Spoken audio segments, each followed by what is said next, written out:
The Trek Geeks Podcast Network is proud to have Fansets as its presenting sponsor. Fansets is the place for amazing pin collectibles, with over 200 officially licensed Star Trek pins and new releases every month. Stay tuned for a special discount code good on your next order at fansets.com just for Discovering Trek listeners. Fansets. Our pins have character. A discovery, an attempted rescue, and finally the cause of the burn. Kind of. Season 3 of Star Trek Discovery continues to take us literally where no Star Trek show has gone before. Last week we said hello to a Guardian and then said goodbye to Philippa Georgiou as her story in the Mirror Universe came to a close. But what happens this week when Discovery heads to the Verubin Nebula to rescue the lone survivor of the Kelpien ship? Nothing could go wrong, right? Well, let's find out. Welcome aboard, everyone. My name is Dan Davidson, and we are Discovering Trek.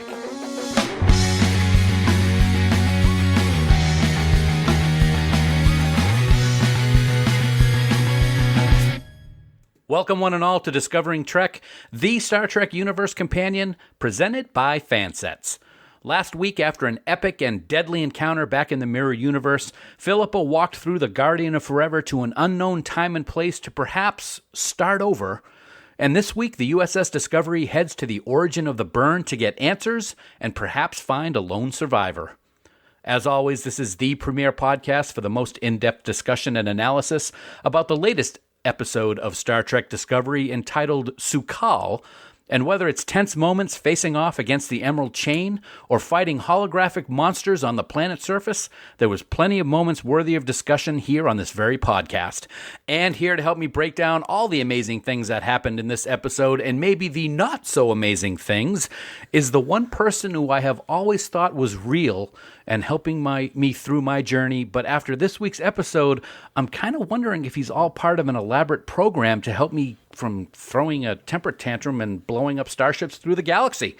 As always, he is my friend, my brother in Trek, and my amazing number one. He is Bill Smith, and Bill, are you from the outside? Hello.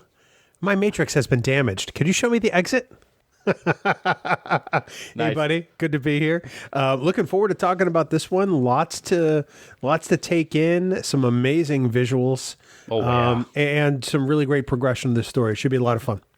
I'm really looking forward to it. It was an episode that I was not expecting things to happen. There were some oh my God moments, and I'm sure we're going to get into all of them, and it's always great to welcome back a very special person, isn't it? It really is. Oh, you didn't mean me this time. No. Oh, well, of course, this week we welcome back Sara from Rewind. Sara, it's good to have you back. It's here we are for episode, what is this, 11 now? Season's coming to a close. Feels like episode 400, gentlemen. I tell you, this year, let's move on. No, it wasn't. Bill does that to you. Yeah, I do. That's true. Hi, guys. Sara, it's great to have you back. We always look forward to having you fill that third seat so we can talk about the episode. And what's kind of cool is in just a couple of weeks, we're going to have you and Casey back to talk about the season finale. But that's a couple of weeks away, so we don't want the end to come just yet, do we? Who's Casey? Never heard of him. Never heard of him. As always, though, we do want to hear from our listeners about their thoughts on everything Discovery. So, Bill, how can they get in touch with us for their thoughts on Su'Kal? Priority 1 message from Starfleet coming in on secured channel. Well, if you're looking to get in touch with us, there are a bunch of ways you can let us know what you think. Of course, you can go to trekgeeks.com/contact and find a variety of ways to send us your thoughts. And of course, on Twitter or Facebook, all you have to do is search for Discovering Trek. We welcome all of your questions, comments, and burn theories. Really. You can also leave us a voicemail by visiting our website at trekgeeks.com and clicking on the giant blue button on the right-hand side. Please remember, though, that any comments you leave us might be used in a future episode of Discovering Trek. Dan? Thank you, Bill. Blank alert. Blank alert. From here on in, this episode of Discovering Trek contains spoilers, so if you haven't watched episode 11 of Star Trek Discovery's third season, stop listening right now. Head on over to CBS All Access or wherever you watch Discovery, watch the latest episode, then head back on over to Discovering Trek.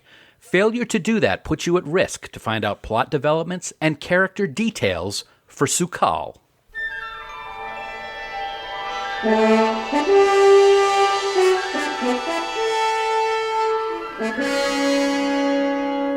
Episode 311 of Star Trek Discovery, Su'Kal, is written by Ann Cofell Saunders and directed by Norma Bailey.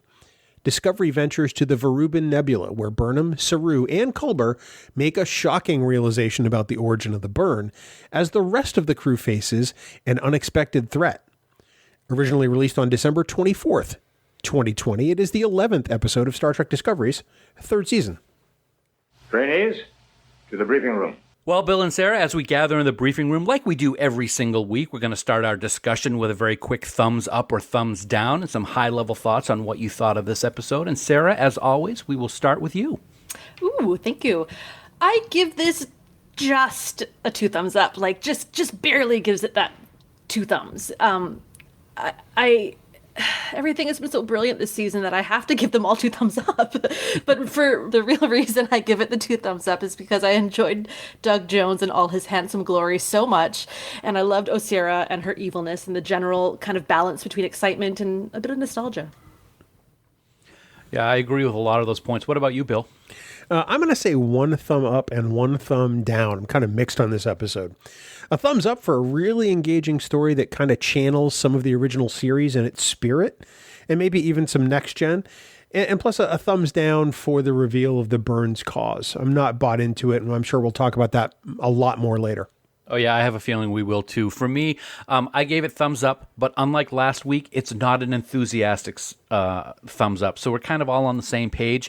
There were some moments of the episode that I thought were some of the best of the season, but there were some aspects, like Bill just mentioned, the origin of the burn really left me disappointed, and I'm sure we're going to get into that as our discussion continues. But let's start off on some positive stuff, and that being the Verubin Nebula, because when they beam down to the planet, and we'll get back to before they beam down, but I want to start with when they beam down, because that moment when they beam down in what appears to be a holographic environment, and we see Burnham as a Trill, that's pretty awesome. We see Culber as a Bajoran, that's pretty neat. But then we see the feet, non-hooved feet of Saru, and we get to see Doug Jones as a human, as the actor we love and have seen for so many years, covered in latex. We get to see him for the first time in Star Trek as Doug. This may have been the most heartwarming moment in Star Trek for me, because I love that guy so much, Sarah. Oh my gosh, I was so excited. As soon as I saw the feet, I was like, oh, are we going to get Klingon or Vulcan? Or like, I didn't know where they were going to go with it. It could have been anything, really. And human was just like perfect. I was just so excited. It was so perfect. And even as a human, he still had the Kelpien nuances, holding his hands up on his hips the way he does when he's in that makeup and with the walk. And he's even said in interviews that doing the walk without the hooves was extremely challenging. But he's so good at what he does, Bill, that he totally sold Saru as a human. Yeah, and I believed it was Saru and not just Doug Jones without makeup, which is really cool. I mean, the really beautiful aspect of this is a man who has spent so much of his career wearing faces to make him look like something else finally gets a moment to shine in Star Trek as someone who looks like Doug Jones. And I think that's the brilliance of it. Saru is still very much there, even though he doesn't look Kelpien. And I just thought it was a fantastic job. We've always talked so much about the fact that Doug Jones is such a genius at his craft, because you can see the emotions that he's portraying under that latex just through his eyes and by his mannerisms. Now we finally got to see it through the face of Doug Jones, and he's great at it in full human form. There have been things that he's done where he's not wearing makeup, but they're few and far between when you look at his overall career. And he was just fantastic. And one of the things that I thought was really interesting is, as we know, he shaves his head every year before filming on Discovery starts, because he doesn't want to have to worry about having the makeup department put a bald cap on him. He had a full head of hair in this one, and he looked pretty good, Sarah. But was it his hair? Don't ruin the moment. He could have worn I'm going to guess it probably wasn't his hair. Yeah, I'm thinking not. But, Bill, I got to say you picked a great album cover for this week's episode, because it is of Doug Jones as human Saru. And it's just another moment for me to love this actor even more than I already do. And I didn't know if that was possible, but it certainly is. So let's go back a little bit before they beam down, because of course that was a big moment. I wanted to get that right out of the way. Yeah. There were some moments on the ship that were a little interesting, I thought, Bill, in that Stamets was giving Culber a real hard time about him not going on the mission, which I thought was very un-Starfleet, even though they are a couple. And also the whole idea of Saru putting Tilly in charge and Admiral Vance's trepidation on that. Well, let me start with the first one first, and Stamets and Culber. I understand why Stamets is reacting the way he has. He's finally got Hugh back. The Hugh he knew, the Hugh he fell in love with. And he doesn't want to lose him again. And they're going to a place where that's a very real possibility with the radiation. So it may not be very Starfleet, but it is very Stamets, and I understand it all too well. Regarding the other things real quick, I'm sorry, it was Tilly in command and then Vance? Yeah, we're going to talk about Tilly being in command later on, but I thought that the scene where Saru and Vance were speaking, if I'm remembering this correctly, he wasn't so sure it was the best idea. He kind of gives a look like, really? Yeah. And that's kind of where I've been at the last couple of weeks. Now, this is no knock on Tilly. It's no knock on Mary Wiseman. But even, when the Commander-in-Chief of Starfleet is trying to rationalize and reconcile an ensign with no command experience being first officer of a starship, you probably need to reevaluate your decision process. Yeah, I do agree with that, and it'll be an interesting part of the conversation that we have later on. But Sarah, back to Stamets and Culber for a second. I thought I don't think it was done as a callback, but I instantly thought of back in Deep Space Nine when Worf and Jadzia were on a mission together, and Jadzia was wounded, and Worf abandoned the mission to save his wife. And I kind of got that vibe going in this scene. Don't know why. Could be way out in left field. But Starfleet, there are risks. And it was interesting to see Stamets' reaction, but also the way that Culber handled it and letting Paul know exactly what he thought was what should be happening. It's funny, just listening to you guys kind of talk about this a bit, it has me thinking a lot about, well, that's not very Starfleet. I think what I love so much about this show is that it's redefining what it is to be Starfleet. I mean, I've grown up on TNG and I love TNG and I'm watching so much of it again for Rewind, but I find that it's just so unrelatable with the way that they are so detached emotionally from a lot of situations. And this show is not that. And every week there's something that comes up that's very human or very human-like, emotional based or whatever. And I'm here for it because that's reality. And rules are rules and people do their best. But in times of crisis, sometimes you can't help the way you're going to react. And it is what it is. I think that's a fantastic way to look at it. And I would go so far as to say, based on what you just said, I don't really know if we were doing this kind of show back in the TNG time, if we could have a humanity section like we do now.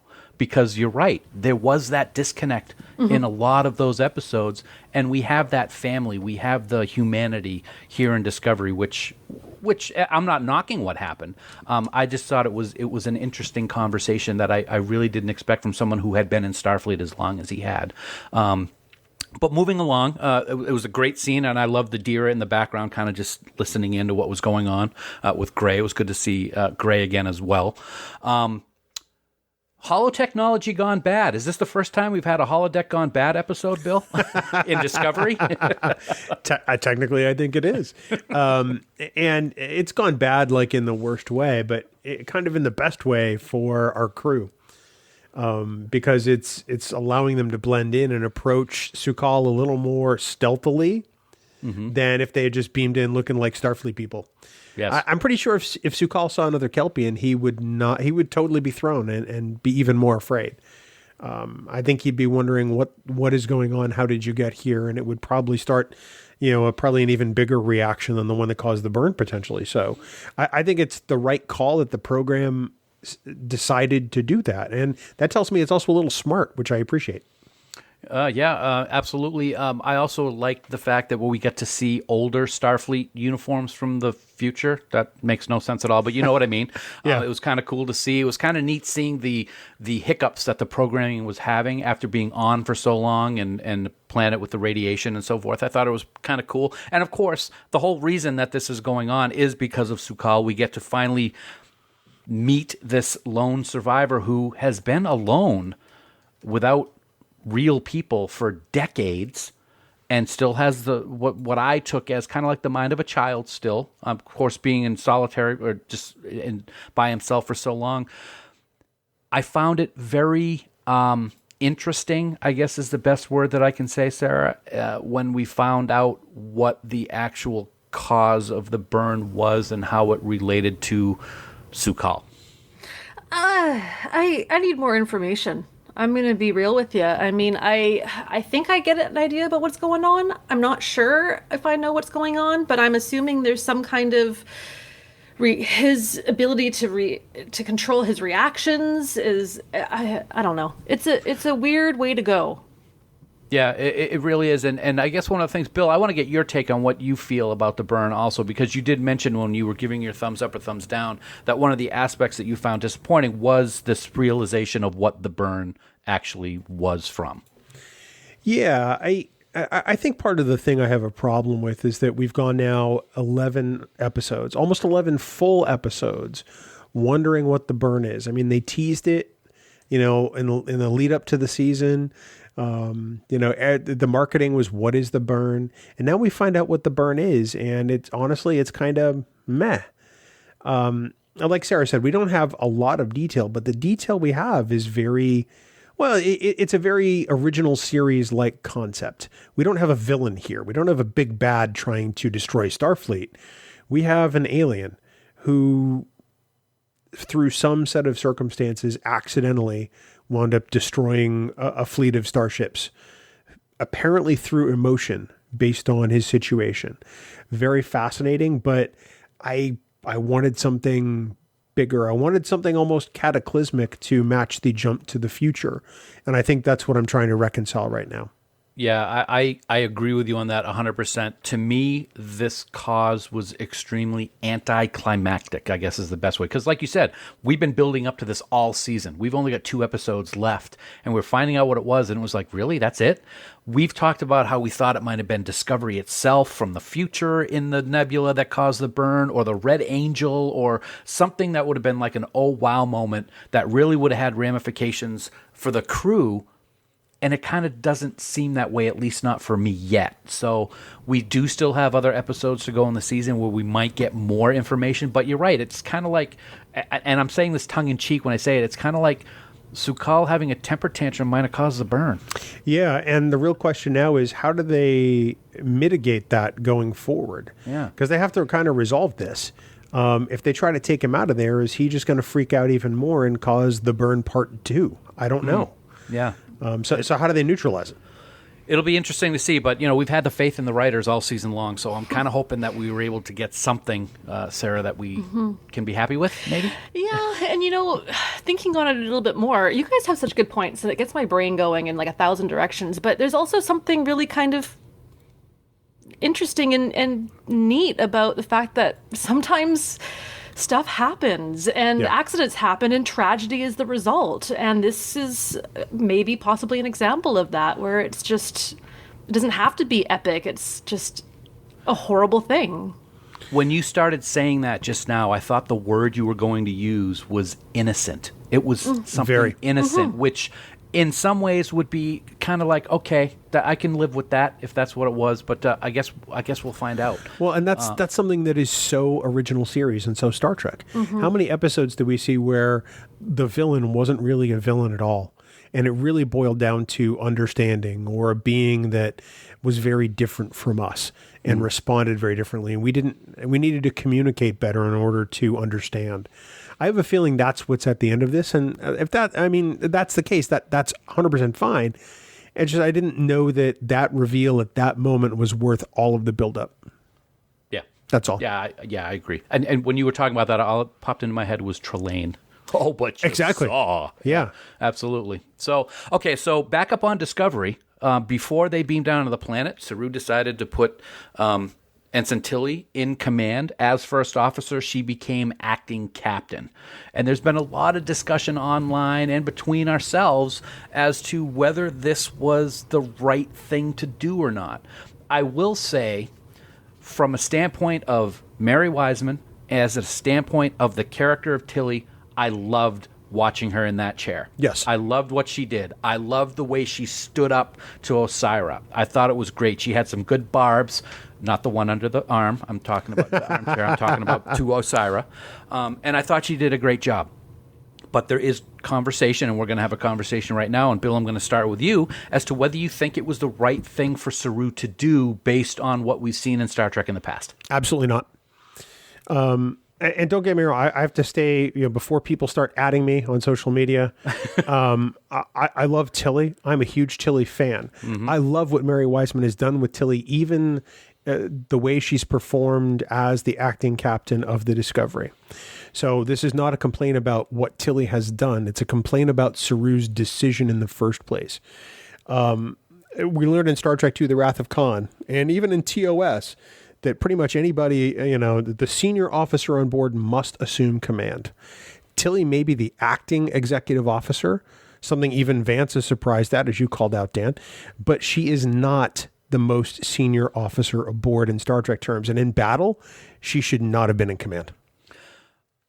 I can understand that interpretation of what's happened in the past. For me, even though it's not officially a rank, she is the first officer, and in my mind, that means she is second in command, so it is only logical that if the captain is going to be away, that the first officer assume the role of acting captain. Oh, I agree with that. And so even though her rank is ensign, because her position is first officer, I was okay with it. It makes me kind of think of, let's say, there were situations in TNG, and I'm blanking right now at the different episodes, but if the only person available to become captain was, because based on rank, was the doctor, would that make sense? Yeah, it's happened actually.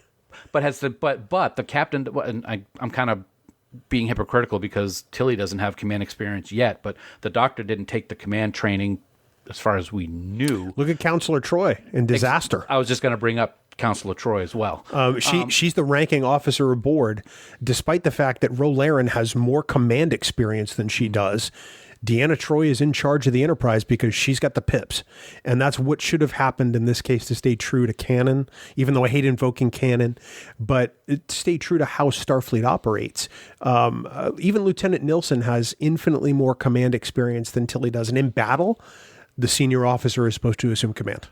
I will say I did find it very interesting that everybody on the bridge crew seemed way okay with her being in command. Oh, sure. Everybody had the smiles, and everybody gave the thumbs up kind of with their eyebrows when she made a couple of those comments to Osyraa. But Sarah, what's your take on this? Because it's 1-1 right now. You get the deciding vote. And I'm going to have such a political answer in that I'm very 50-50, because I want to say, yes, this was a great choice. I really want to say yes, because she is acting and she wants it. So let's give her the experience. Absolutely. It went well so far. She's doing a great job. But I think that this is a symbol and a sign of Saru's having a rough go. And that's going to be my controversial, and don't at me because I don't know. But I think that this is one more thing that kind of adds on to the fact that I think Saru is struggling in his role, and this is being used as a catalyst for that. But at the same time, go girl, she did some good work in that role, and all the power to her. But technically, yeah, it's a tough one. It's a really tough one. So it's 1.5 to 1.5, Bill. I think that's the way we're going to go. And that's cool. And like I said, I mean, the episode played well. I have no problems with what transpired on screen. I have no problems with Tilly. But, if I look back at Saru's decision-making process, it is flawed. Yes, was it a good decision for the crew? Yes, but in battle, it's not a good decision for the ship or the crew. I think that I will say right now, I think that this episode, even though this part of the story was not the A story, obviously, the scenes with Mary were absolutely phenomenal. I was reading an article that she did this week where she's been talking about her character and the unfortunate garbage that she's had to deal with body shaming on social media. To me, this just raises her performance of Tilly to another level. And Mary Wiseman, thank you for everything you do because you are awesome and you are a role model for so many people out there. So I just wanted to throw that out there as we continue the conversation. Amen. Absolutely. Yeah. So I do have a question for you, Bill. When did Discovery get a cloaking device? Yeah, what's up with that? Now, we know they made upgrades. I don't recall that being mentioned once they found Starfleet. I could be wrong about that, but it seemed awfully convenient to bring up, oh, hey, why don't we just cloak? We have one of those now, right? And I'm like going, what about the Treaty of Algernon? Riker almost got thrown in jail for this. And it was awfully convenient that they couldn't spore jump when they're cloaked. Well, there's always a convenience, right? That's right. They can't fire. Klingon birds of prey can't fire when they're cloaked until they can, and then Discovery can't jump until they stop cloaking. Can't use shields. But did you notice that Discovery and the Emerald Chain ship cloaked at the very same time? I don't understand how that worked. I don't either. I was also going to say that I found it cloaking devices just must be able to be picked up at the nearest convenience store in the future because the Emerald Chain ship, which I must say is the ugliest ship I have ever seen in Star Trek. I will say that right now. It just surpassed the Narada as the ugliest ship in Star Trek. Sarah, do you like seeing cloaking devices in this era of Star Trek? You know what? It's 900 years into the future. There's weird holodecks and there's weird cloaking. As long as we don't see Badgie, I'm okay with it. I just hope that got weeded out somewhere down the road. No, I think the cloaking's great. Surprise. Why not? I also like the Matrix-like tendrils that came out of the Emerald Chain ship later on towards the end of the episode. It was also kind of reminiscent of that episode last season where Tyler and Pike were in the shuttlecraft fighting the thing from the future, which also had some kind of tendrils. So it's that seems to be a theme. Weren't there also tendrils in the finale of Picard with the thing coming out of subspace? Or was it just a giant snaky thing? I don't recall. It kind of reminded me of Encounter at Farpoint. Wasn't that the thing? The space jellyfish? Oh, yeah. Space jellyfish, yeah. Space jellyfish. Okay. Just all kinds of stuff going on. Wow, everything's tied together in some way. Okay, so we were just talking about the ugly starship that Osyraa runs. So, of course, we were talking about her a few weeks ago and how she was not really that scary a villain. She's just sitting there, quote in air quotes, twirling the mustache type of villain. But she shows up and she's got Federation codes, Bill, which was kind of worrying me a little bit because just a few weeks ago in your long-range scan, you talked about how you thought Vance could have been the head of the Emerald Chain. And so maybe she's got some inside information on how she can just swoop in and surprise everybody. What'd you think of her performance this week when comparing it to when we last saw her? I'm not really sold on Osyraa. I don't think there's a boss level after her anymore. I think that she's it. I think that she really is the leader of the chain. I'm just not all that bowled over by the character. I think that I think the performance is fine. I'm not intimidated by the character. I'm not scared by the character. I don't think the character poses much of a threat. But that's just me. She kind of, and looking at her, and she's obviously is in power through fear. It made me think of the mirror universe, actually, Sarah, and that who's ever got the most people scared of him is the one who's going to be in charge. So wouldn't take much for one of the people to come up behind her with a phaser and take care of it, I would think. Maybe that's a little dark, but she doesn't seem to really have any control other than control through fear. What do you think?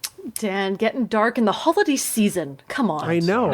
It's just my nature. You know what? I love her. I love her. I can't wait to see the cosplay and the green bathtubs as a result of the cosplay. There's something, I think there's more to her. I want more about her. want a little bit less of that kind of rule with fear, though, because I go to, when I think of good villains, I think of, like Hannibal Lecter. How polite was this person? If you didn't know his backstory, Right. you wouldn't stand a chance. And so I love that kill him with kindness type thing. And I don't know. I like the character. I want more. As soon as I see a character and I'm wanting more, I'm asking questions, that's a sign to me that I'm hooked. I will say that, as I mentioned before, I didn't think she was all that scary in the first time we saw her. This time she seemed a little bit more scary, if that's the right word, and it will be interesting to see what happens with next week's episode. Of course, the teaser for next week shows that there's going to be, of course, a try to get Discovery back. This is a perfect example in this episode, Bill, where personal transporters can be a real problem because you can just personally transport right into the spore room and put a big crown on Stamets' head and make his eyes go blue. Zombie Stamets. Yep. Exactly. Yeah. I think personal transporters are one of the biggest mistakes of the season. And they're essentially teleporters, which something in Star Trek has said it has never really had. If they can just jump anywhere at any point, then why bother having a transporter? Why bother to, beam down anywhere? Yeah. If they can be anywhere instantly, why does anybody walk around the ship? I don't get it.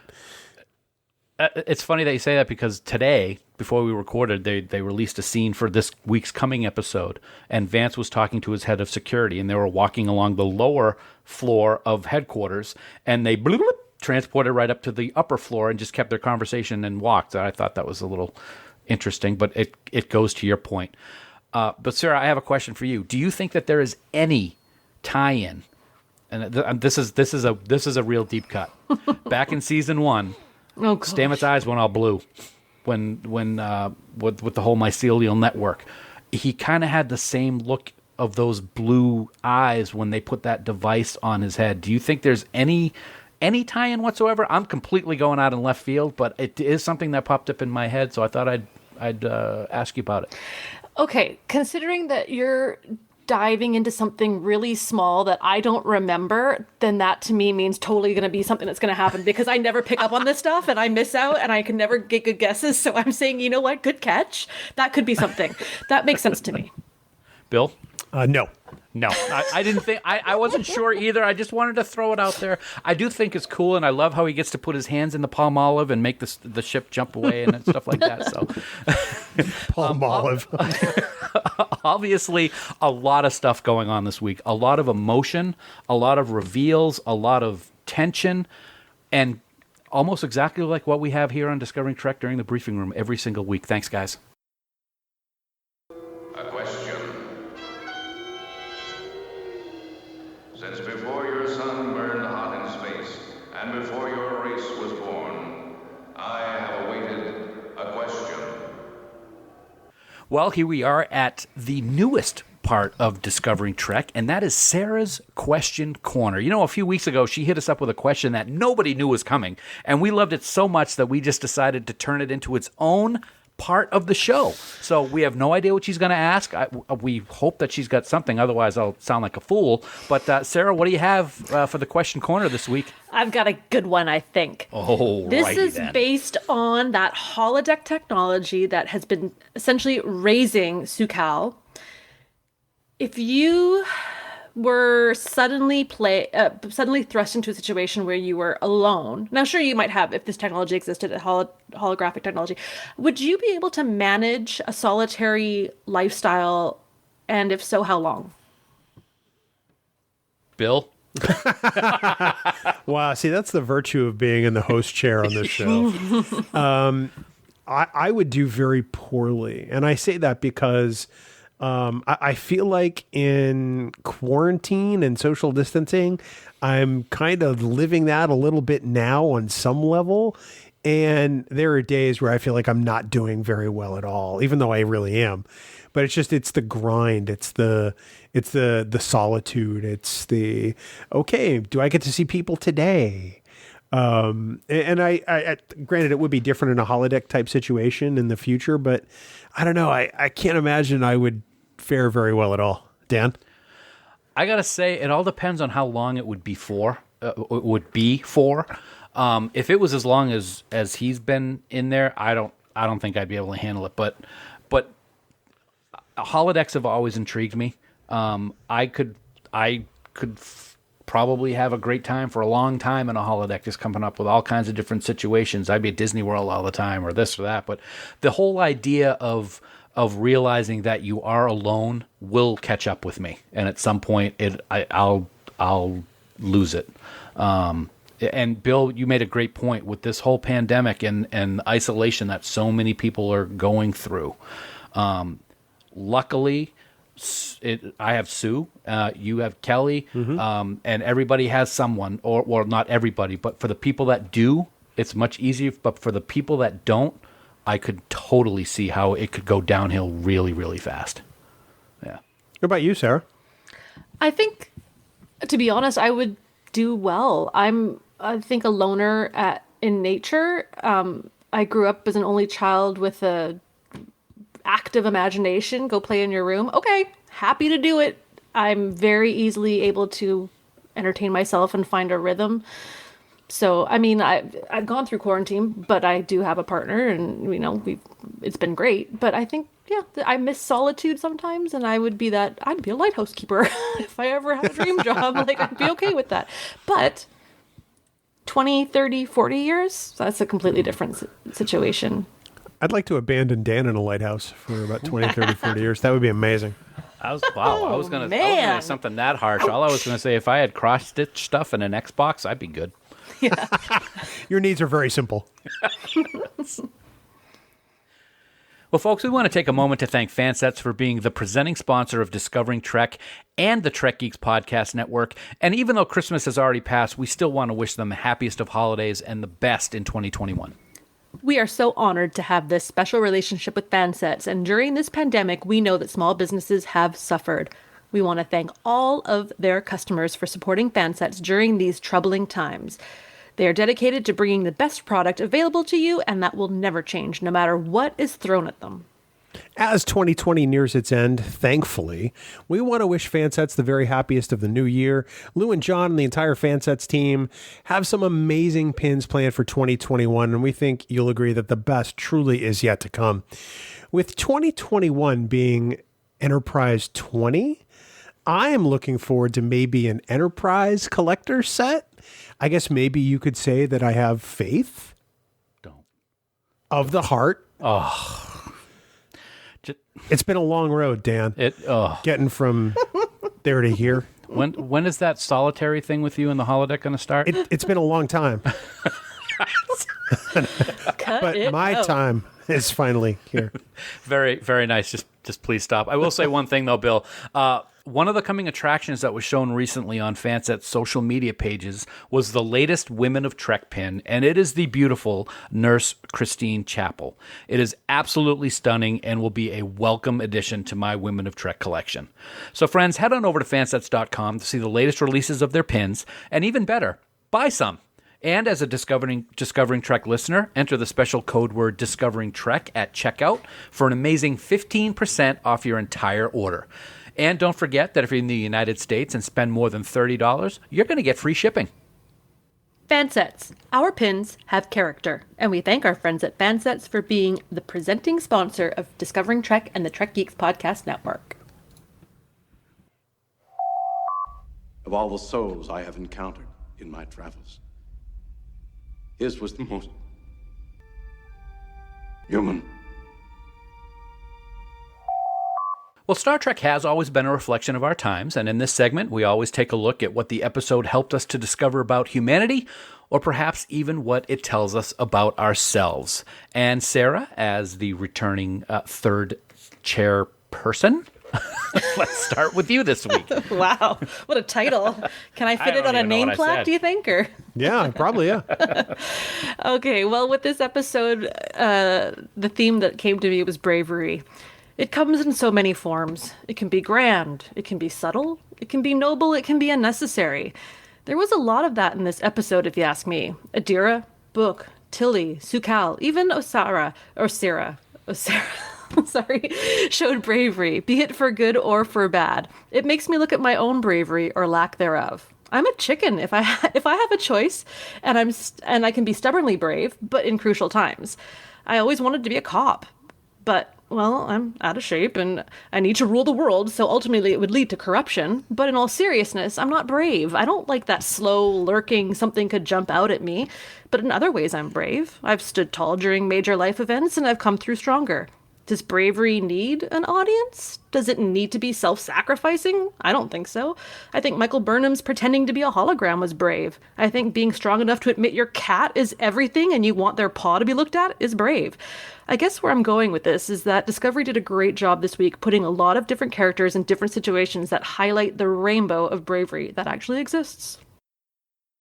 You know, Jim Kirk once said that the words, "let me help," would be 3 words recommended over the words, "I love you." People help. It's what we do. It's in our nature. And watching Michael completely morph into a holographic program so that she could get information from Su'Kal, but more importantly, to help him with his fears, was just the most wonderful scene of this week. It made me long for the days when our society makes "let me help" a regular and accepted phrase. If anything, this season of Discovery has given me hope that we can overcome any obstacle and succeed, but only if we help one another. This week, Hugh Culber puts everything aside because he believes his experience can help Saru and Burnham as they go to investigate the life sign. I mean, not just his experience as a medical professional, but his experience alone in another dimension just trying to survive.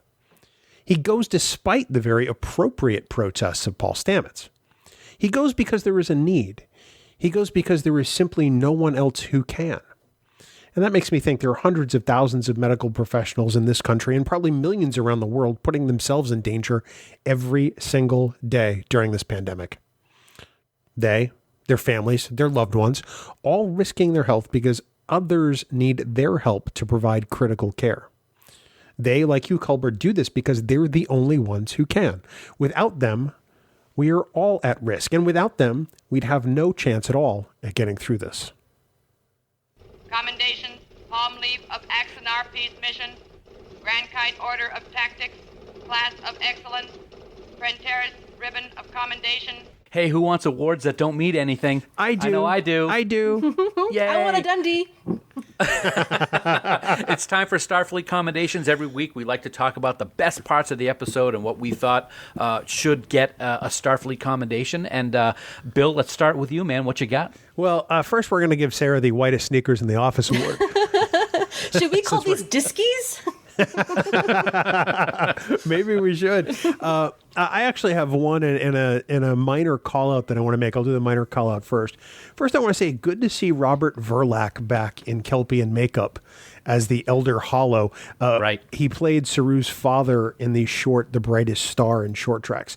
So good to see him back. Unmistakable voice, and I thought it was a fantastic job. But as for my 3 commendations this week, I'm going to pick first the visual effects team. This episode really stands head and shoulders above everything else they've done this year, and what they've done so far has truly been amazing. They created something otherworldly, and that's what science fiction and Star Trek is supposed to do. Can you imagine if any of the other shows had had this visual effects budget? It would have been, and technology, it would have been unreal. So my hat's off to them big time. Secondly, Doug Jones, I got to include him because we get to see Dougie as himself this week, and that's worth a commendation alone. So that's number 2. And then lastly, I got to call out Bill Irwin as Su'Kal. What a great job. When you consider that Bill Irwin is about 70 years old now, which is not an exaggeration, he puts forth the very childlike quality that Su'Kal has. And for people wondering who is Bill Irwin, if you dial back the Wayback Machine and remember the Bobby McFerrin music video, Don't Worry, Be Happy, he's the 3rd guy along with Robin Williams and Bobby McFerrin. That's Bill Irwin. So just an amazing performer, very physical performer, just a great talent, and one hell of an actor. So those are my 3 for this week. Sara, what you got? For my first one, I need 4 words. Bill Irwin, bum bum, because I recognize him from Law and Order Special Victims Unit, but amongst many other things, he was great. As soon as this character came on, I was on my laptop looking up who's playing the character, and when I saw that face, I recognized him instantly, and I just thought he did a fantastic job. Doug Jones, I mean, every week, I mean, he delivers. He's somebody that I wasn't expecting to fall so madly in love with in a way. Like, Saru is a great character, not my favorite, but man, like, my love for Doug Jones makes me just love Saru more. And seeing him in all his glory was such a treat, because we know him as the man of a billion faces, and to get to see his made it all that much better. And lastly, Janet Kidder, my girl, as Osyraa. I like her. I thought I don't know. I think maybe that's how I would rule. I'd just stubbornly sit in the chair and just dramatically be a nightmare, and love every minute of it. And the hair, the bangs, the green, I'm all for it. 2021, I'm going green. Well, for me, I got to agree with Bill on a couple of things. First of all, the special effects. This episode was unbelievable. And we've been talking since episode 1 of season 1. This is a cinematic show. The special effects are fantastic, but this week they outdid themselves. The nebula, the planet, the monster. That monster, and you said so, Bill. Could you think of the shower curtain Gorgon in TOS? Yeah. And think of what they did with this creature in 2020. It was absolutely stunning, and they just outdo themselves, it seems, every single week.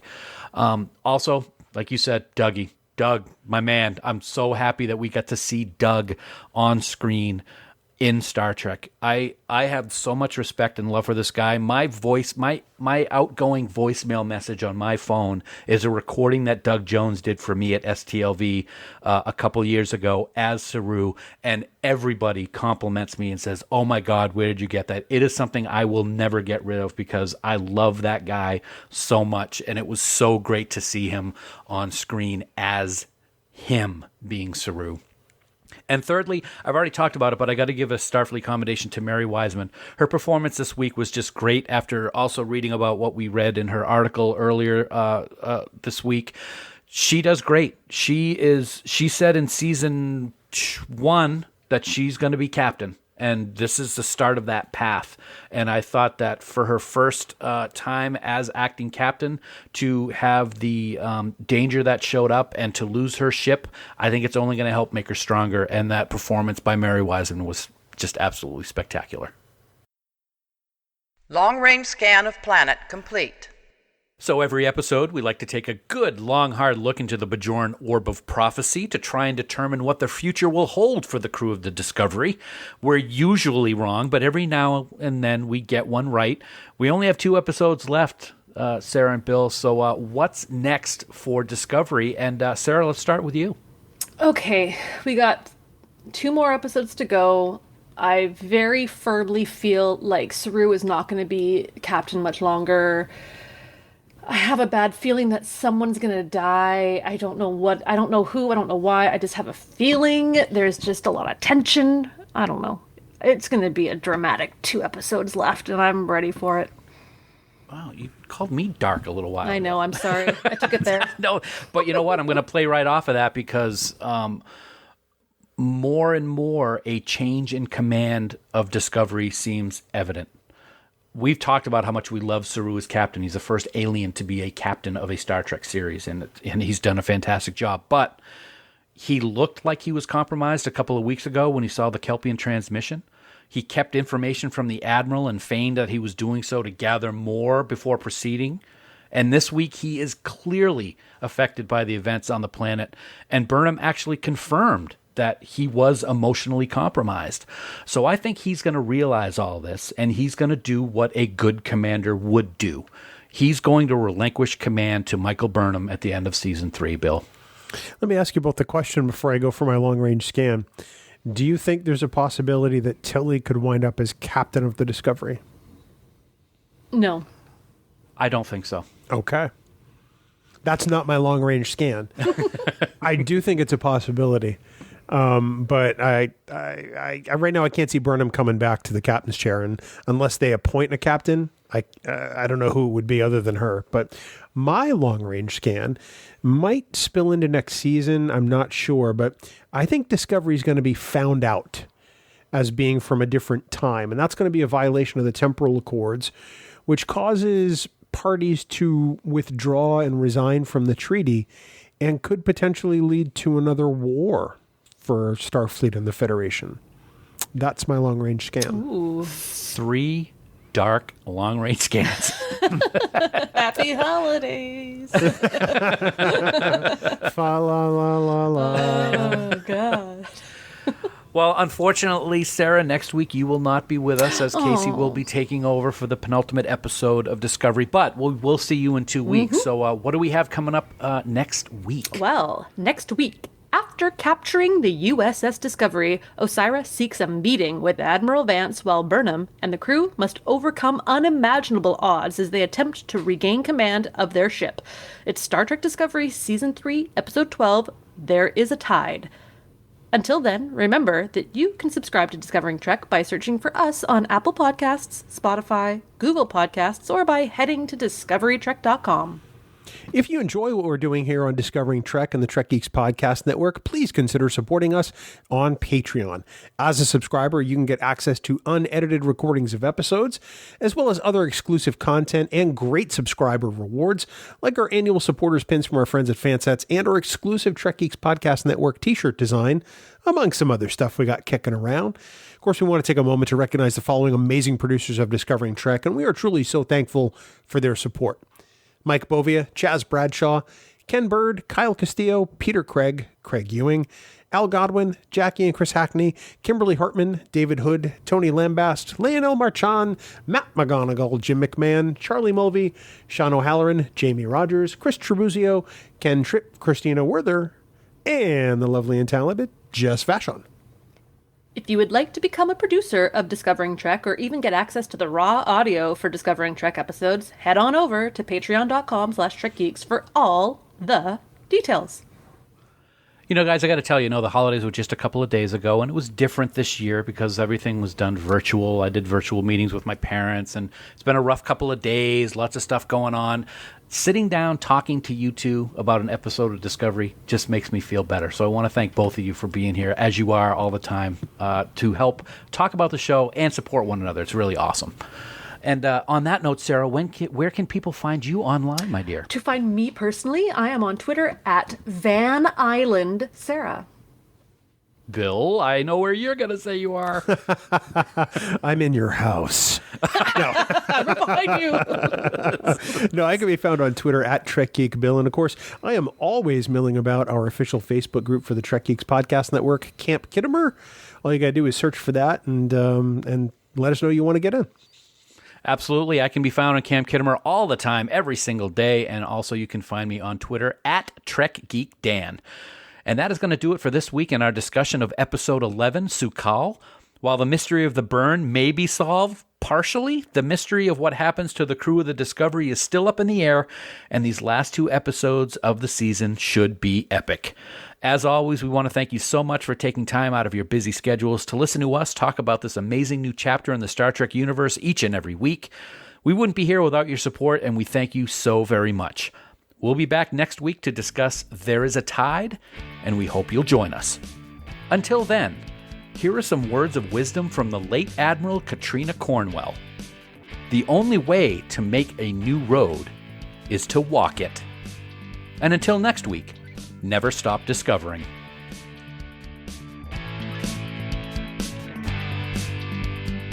Music for Discovering Trek is provided by 5 Year Mission. They're writing an original song for each episode of Star Trek. Hear more of their music at 5yearmission.net. Discovering Trek is a production of Coconut Media Works. Executive producers Bill Smith and Dan Davidson. For more great Star Trek discussion, discover the other shows of the Trek Geeks Podcast Network at trekgeeks.com or find us in Apple Podcasts, Spotify, or your favorite podcast app.